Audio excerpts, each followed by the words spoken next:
Welcome back, listeners. In today's Access to Inspiration podcast, episode 125, we're diving deep into the heart of an organisation that has been making a positive impact since it was created back in 1978 as Operation Drake. Today, it's known as Raleigh International, and I'm joined by two remarkable guests who bring unique perspectives on the transformative power of embarking on a rally expedition. First up, we have Lucy Constable Fernandez, Managing Director of Raleigh International, here to shed light on the modern landscape of expeditions and how they run today. And then we also have Jeremy Fish, co-chair of the UK Alumni Society, who embarked on an unforgettable rally expedition to Indonesia in 1987, and then he went back in 1988 to Guyana as a project manager. Now, I also know firsthand how rally can change your life, as I went to Kenya in 1988, and it really opened my eyes up to the wider world and the potential that we all have. So strap in and get ready to embark on a journey of discovery as we explore the evolution of rally from past to present and the enduring impact it's had on thousands of people.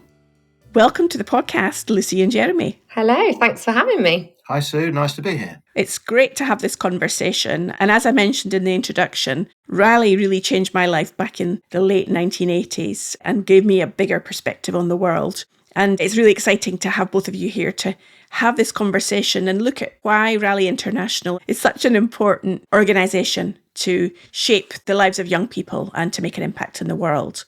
Lucy, what is Raleigh International for those that haven't heard of it before? Raleigh International is an organisation that create life-enhancing journeys and, as you mentioned, transformational experiences for young people specifically. If you're aged 17 to 24 and you want to push yourself out of your comfort zone, challenge yourself, disconnect from technology and make a positive impact in the world, then that's what Raleigh International does. And Jeremy, you had an experience of that in the late 1980s in Indonesia, I understand. Well, I went twice actually. So I went to Indonesia the first time on an island of Seram, which is just off the coast of Irian Java. And then I went a second time to Guyana as a project leader. Now, let's think about your Indonesian expedition first. What appealed to you about going on a rally expedition? At the time, it was something different to do. As a young man, I was quite unsure about my future. I didn't know what I wanted to do. I wanted to find out more about the world. And I heard about rally and I thought, you know what, that sounds like an experience I'd like to partake in. And then the rest is history. To clarify that, although the rest is history, this required a little bit of effort, doesn't it? It did, yeah. At the time, you had to go through quite a grueling selection process, which Raleigh doesn't have those these days, but my selection process was up in Dunkeld, and I had a weekend of being put through the paces. And having got through that, the next challenge was then to raise some money to attend the expedition, and that took me the best part of 6 months. And back in the 1980s, I had to raise a sum of £3,000. And in those days, that was quite a lot of money. That was a real test, actually, but I think it was an important part of the challenge. Yeah, definitely. Just to add to that, we don't quite do the selection process that Jeremy went through. I have heard some stories about those. I'm not sure we'd get away with all of the activities they made you do, Jeremy. We have more of an online application process currently. We require young people to fill in an application online that's what motivates them to join a rally expedition. Why do they want to do it? What will they get out of it? We'll make sure we're speaking to the young person, make sure they understand what's involved. So that's our process. And there is the fundraising element of it as well. Not everyone fundraise, but we try to encourage it as much as possible. Whereas for you, Jeremy, I believe it was part of it that you had to fundraise to go, didn't you? It was, yeah, that's right. And Jeremy, you are a business owner, a business leader yourself. So putting your leadership hat on for a moment, if you were looking at somebody who came to you as an employee and had rally experience on their CV, I suppose, what would that have given them that you believe that would make them employable or appealing to a potential employer?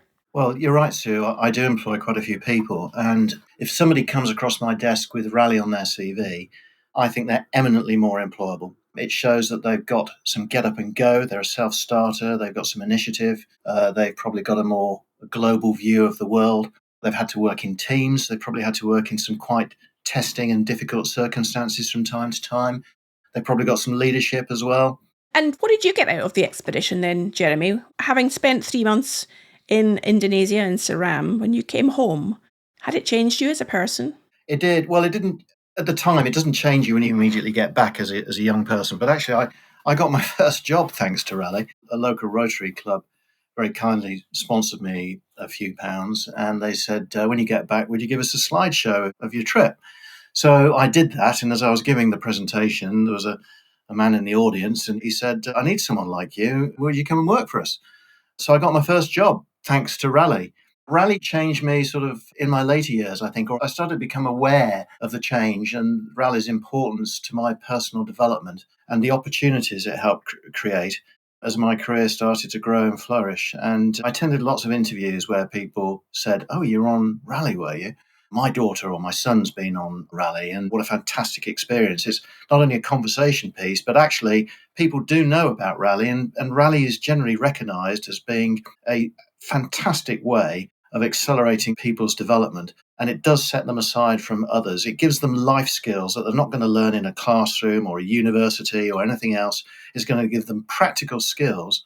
And as a businessman, I want to employ people that are practical people. That's what business is at the end of the day. It's not academic. Business is about doing things. And generally speaking, Raleigh people have a better rounded set of skills than others. It had that effect on me all throughout my life, and I gradually became more and more aware of it in my later years. So it's been of great benefit to you, and you see the benefit in other young people. Lucy, all three of us on the call, of course, know what Raleigh is, but for our listener that maybe hasn't come across it before, what actually happens then when a young person participates in an expedition? We have expeditions in 2 countries currently, Costa Rica and South Africa, and there are different phases to the expedition. So you get on a plane by yourself, which for a lot of young people is their first challenge, really. They've never done anything like that. You just have the confidence to get on a plane by themselves and go across the world. You're picked up at the airport. You go through an induction and training process with the full-time team in that country in what we call field base. And then you meet people from all over the world with different beliefs, backgrounds, cultures, and you are put into different groups and you go on 3 different projects. So you will take part in an environmental project and a community project, and then an adventure leadership phase as well. So the idea behind the projects is that you're not just actively doing that volunteering work, but you're also learning as you go as well. The expedition doesn't end when you go home. You carry on and use the skills that you've learned. And it's this whole idea of global citizenship that we hear thrown around so much. On the environmental phase, for example, venturers, we call them venturers, not volunteers, just to explain that, work with local experts on conservation projects that support the protection of local wildlife and biodiversity. You're learning about climate change and living sustainably. On community projects, you could be engaging in cultural exchange sessions, integrating within the community, working side by side local communities on rural development initiatives that support poverty alleviation and access to improved education, for example. So it's very broad. And I think that's what makes Raleigh so special as well. You're not just going and doing one thing. It's a whole range of different activities. And perhaps the most challenging of them all is the adventure phase. And currently that can be up to a 250 kilometre trek. And when we say that, we usually get a gasp after it. You can't possibly make people do 250 kilometres trek across volcanoes and through rainforests. But actually, that challenge, that pushing yourself out of your comfort zone, the difficulty bonds you together as a group and is where you learn that leadership skills and teamworking, and you realise that you can do it. You never thought you could, but you get to the end of the day, one foot in front of the other. And a lot of our venturers never could believe that they would do it. Some of them dread it. And they get to the end and they're like, oh my gosh, I did that. I can do anything. And it's such an amazing accomplishment, and it gives them such confidence, which is so wonderful to see. Throughout the whole expedition, you see the growth in these young people from beginning to end. And you can really see it going through these situations together. It's quite incredible. Now, the three of us are all, of course, advocates for Raleigh, having been involved in it in different ways over the years. For some young people today, they haven't got the resources to be able to afford to participate in an expedition like that. It might just be a step too far. So is it really fully inclusive and open to people from all backgrounds? It is absolutely open to everyone. Obviously, the main barrier is that there is a financial commitment. So a lot of young people do fundraise to go on it, but we understand that for some young people, fundraising isn't even an option. They don't necessarily have that disposable income. If they're working, the money they get in from that work goes in towards their household. So we do recognise that, and we try and support as much as possible. We're really excited that actually we've been working with the Raleigh UK Alumni Society and the Scientific Exploration Society on the SES Raleigh Explorer Award. So this year we have fully funded 7 young people from different backgrounds a chance to go on a 10-week expedition, which is incredible because it won't only change their lives, it will hugely enhance the expedition for everyone. Diversity and inclusion is absolutely essential to a good expedition.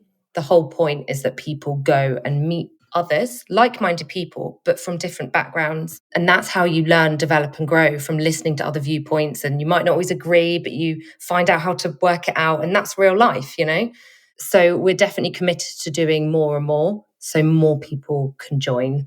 Well, I think it's hugely exciting, this opportunity. And as you said, Lucy, it's been funded by Raleigh Alumni, by the SES, members of the Raleigh UK Society. And it's also being sponsored, which you didn't add, by Raleigh International as well. So Raleigh International are making a substantial donation towards the cost of the expedition. We've got our 7 people selected for this year, and we've just been through the process. We had 100 applications for 7 places, which was absolutely phenomenal. I'm very excited by it, and I'm looking forward to continuing that next year, and with a bit of luck, raising a bit more money to see if we can send a few more young people on these expeditions. And I don't know that I should add it now, but the details of the award are all on the Raleigh International website if anyone's interested for the future. Yeah. We also try and encourage people to apply for grants externally from Raleigh. Jeremy mentioned that the Rotary were a great sponsor for him. There are lots of other places look to support young people. So what I would say is definitely don't feel closed off. I can't afford this. There are other organisations that are willing to support as well, and we will support with the fundraising as much as we possibly can. In a previous episode, we were talking about outdoor education with Neil Whitewick, our guest. And one of the things that he was talking about was connecting with nature in the outdoors, and that's such a powerful environment for learning. So Jeremy, I want to take you back to Indonesia and then in Guyana as a volunteer manager. I bet you had some interesting experiences while you were in those places. What stands out to you most of all from your experiences on Raleigh expeditions? It's a very good question. Well, the Indonesia expedition was a scientific expedition, and some of the memorable moments, we were on an island called Sawai, and I was lying on the beach one evening and I saw all these huge fruit bats fly overhead into the sunset. And they were like as big as herons, these things, absolutely huge, and just literally hundreds and hundreds and hundreds of these things. And I remember thinking, thank goodness they're not vampires. So that's one moment. Another moment is in Guyana. There was a lot of trekking in that, actually. We probably did a trek, probably not as long as some of the young people have to do today, but we were trekking the jungle. I just remember it incessantly pouring with rain, and you were just drenched. You didn't mind because it was warm rain, and as soon as the rain stopped, you were almost glad that you were drenched because you could cool off a bit. I remember the mosquitoes as well. If you go on a Raleigh expedition, I'm afraid, sorry, you've got to just take the insect repellent. You've got to cover up and do what they tell you to do. It's not all glamorous. It is testing at times. But I also remember walking through the forests on the way to the Rupununi district and seeing monkeys in the trees. Or another experience is in Indonesia, the salmon-crested cockatoo. It's endemic to the island of Seram. It's a beautiful bird. And at the time, the locals were exporting these. They were smuggling them and they were selling them. And as a result of the Raleigh expedition, the salmon-crested cockatoo was put on the CITES list of endangered species. So it had a positive impact. There are so many memories, so I could talk all day about them. And this is over 30 years ago, and it just seems like yesterday to me. You're painting us a vivid picture. It sounds amazing. Lucy, to young people today, do you hear reports of the sort of experiences that they have? What are you hearing back in headquarters about the impact that being in nature is having on the young people? Yeah, absolutely. The whole point of the expedition is that they are outside connecting in nature. They're in rural communities. They're in tents, in community centres. We don't put them up in fancy hotels or anything like that. So the whole point is connecting. So the impact is huge. One of the things that we introduced last year was a no phones on project policy, which we introduced to have our venturers connect even more with nature. So they didn't have that opportunity to see things through a camera lens, for example. So they were really in the moment and experience it. So how do young people get in touch with their families if their parents are anxious? Whilst they're on their project phase, so whilst in the environmental project or the community project, they leave their phones behind at field base. However, if their parents wanted to get in touch, they can do it through us and we will pass the message on. They do get their phones back at what we call changeover. So the time between the projects when they're at the field base, they are able to communicate back home. But you're right, they won't have that direct communication when they're on project. Obviously, if anything urgent happens, we have all the processes in place so we can make that contact happen. But really, the experience is so much more enhanced when they aren't able to contact back home the whole time. If they're missing home, for example, actually, sometimes having that constant contact makes it a lot worse, and just getting stuck in is something that helps. And it's a really good learning lesson for the parent as well, I think. Well, I think you're right there. It's educating both parent and young person. The feedback has been amazing. The improvement on mental health, anxiety, just building more friendships, things like that is quite amazing. And I think just being outside is such an amazing antidote to all of those things that not just young people experience. The Access to Inspiration podcast is a free to listen to podcast, but it's not free to make, but we think it's worth it. So if you're enjoying this episode, then why not buy me a coffee? Just click on the link you'll find on the website against this episode, and then I can enjoy that coffee when I'm working on future episodes to bring you more inspiration. Now back to our guest. So you touched on mental health there, and that is one of the issues in society today. How does being on an expedition support somebody's mental health? Because I'm also imagining that one has to be in a positive frame of mind enough to want to participate in an expedition in the first place. Yeah, an expedition isn't a fix. It isn't treatment or anything like that. You definitely have to be prepared to be uncomfortable, to be pushed out of your comfort zone. But I think for those people that are in a place where they think they can do that, or they've experienced something like that before, for example, they've been on the Duke of Edinburgh Award, it gives people a little insight about what they're going to get themselves in for.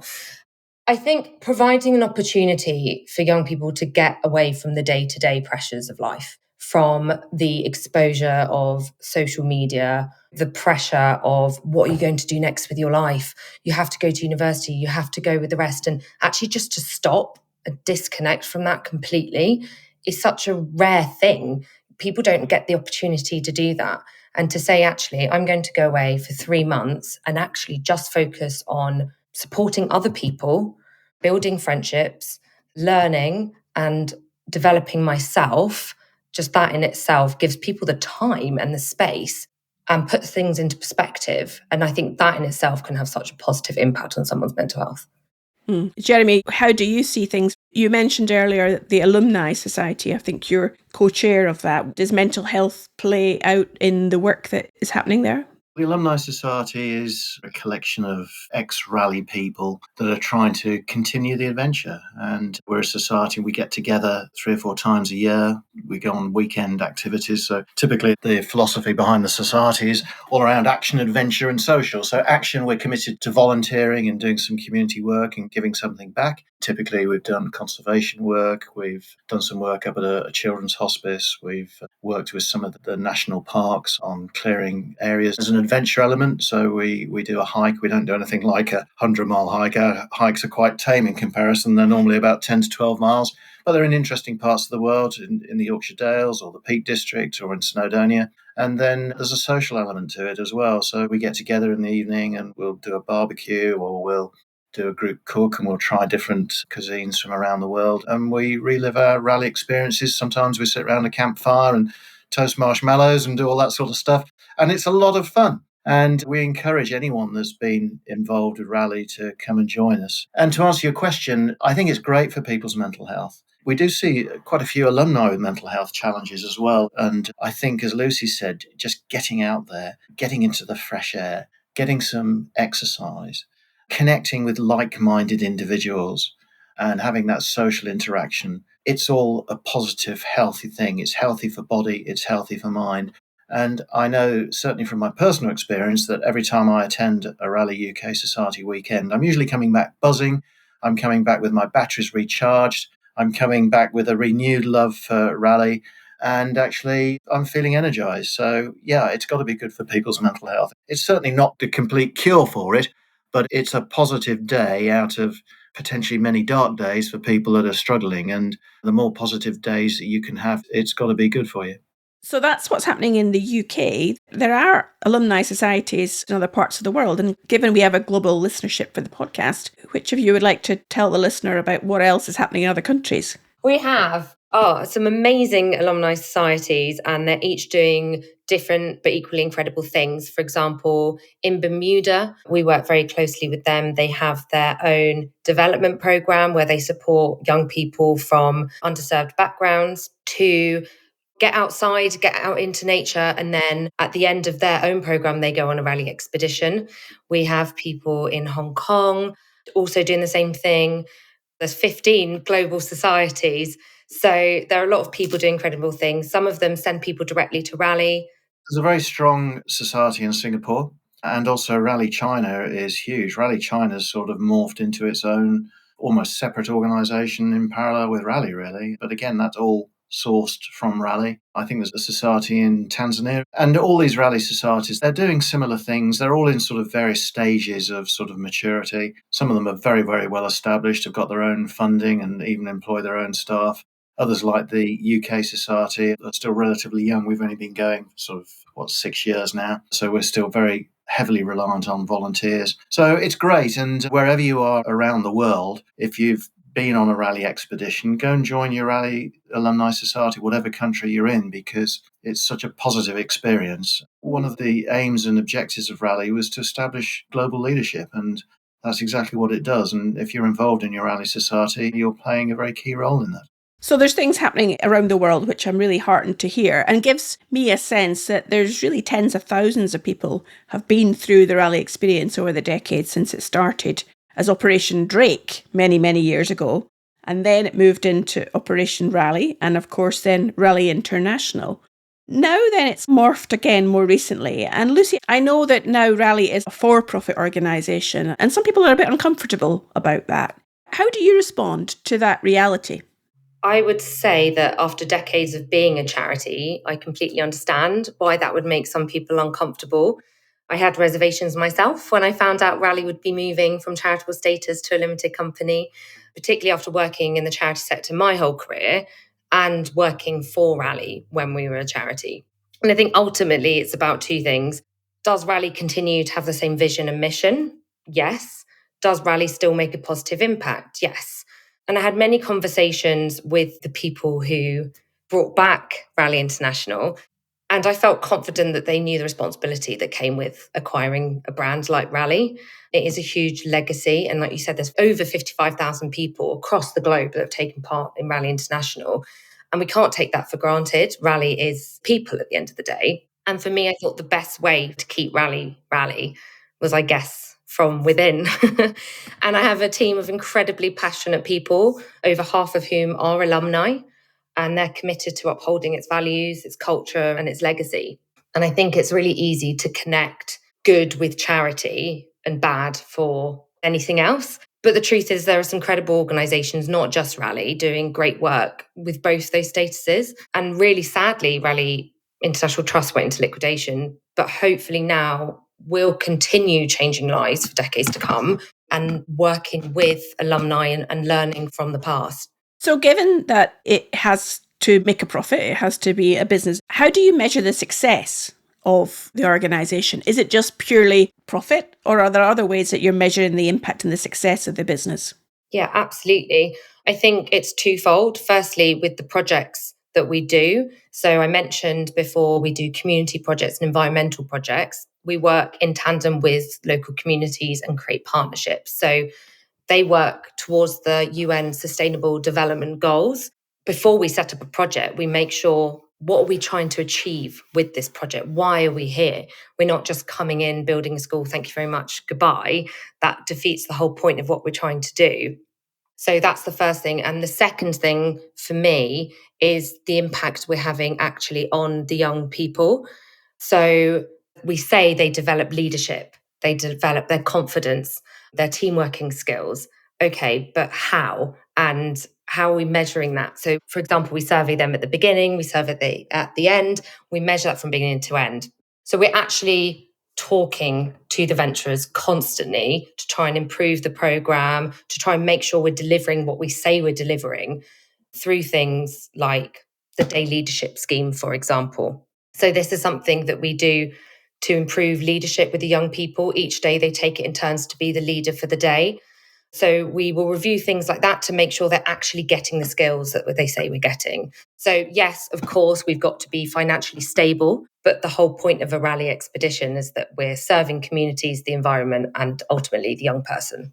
So now what you're making me think about, Lucy, is about any business and how it can measure more than just profit. Jeremy, as a business leader, is there any learning that you can get from what Lucy's talking about there with how Raleigh runs its business that is relevant for any business leader listening to this podcast? Are there lessons that can be taken that you don't have to just be a charity to be doing good work? I think it's a great question, and it's a very thought-provoking question, Sue. But the answer is yes.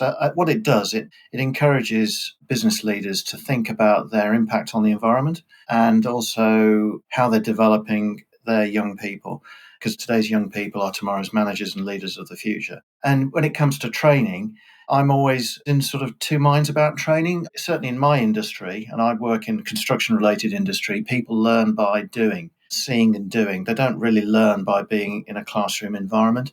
If anything, people like to go on courses to get a free lunch and then they come back and they do their job exactly as the way they did before. Something like a rally experience, which is experiential learning, that actually changes them or transforms them at the core.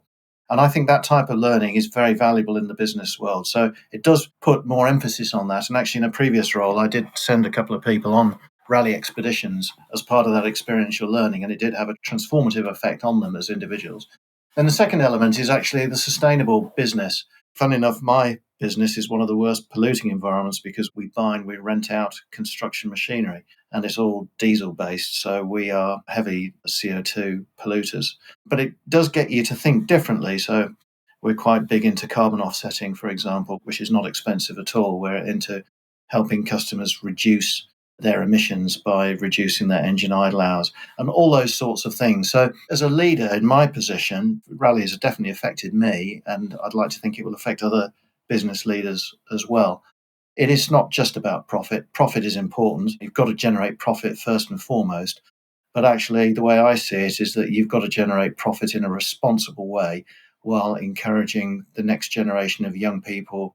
So given that we've been using the term young people so far in this conversation, that makes me think then, well, are there ways that older people can get involved in Raleigh? Or is it just for those 17 to 24-year-olds? There are, Sue. There are ways that over 25s can get involved.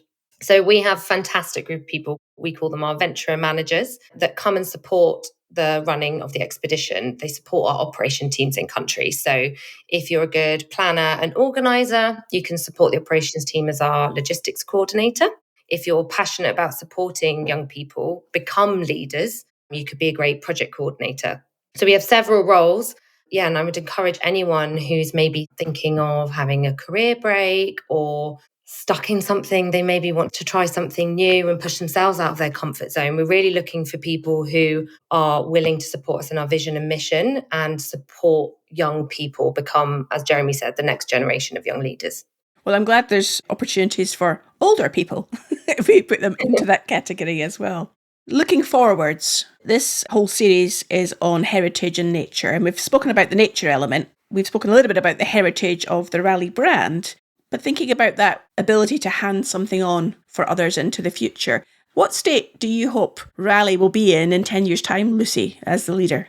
I hope that Raleigh will be thriving, well-known, an organisation that people can trust and believe in. There was a time a few years ago now that people just knew, Raleigh, this is what you do and you're great. And that's kind of where I want to get with Raleigh. Obviously, impact on the communities and environments we serve is incredibly important, but also on the individuals themselves. I hope that every single person that's been on Raleigh in 10 years' time can look back and say, that experience changed me. That made me who I am. I got this job because of Raleigh.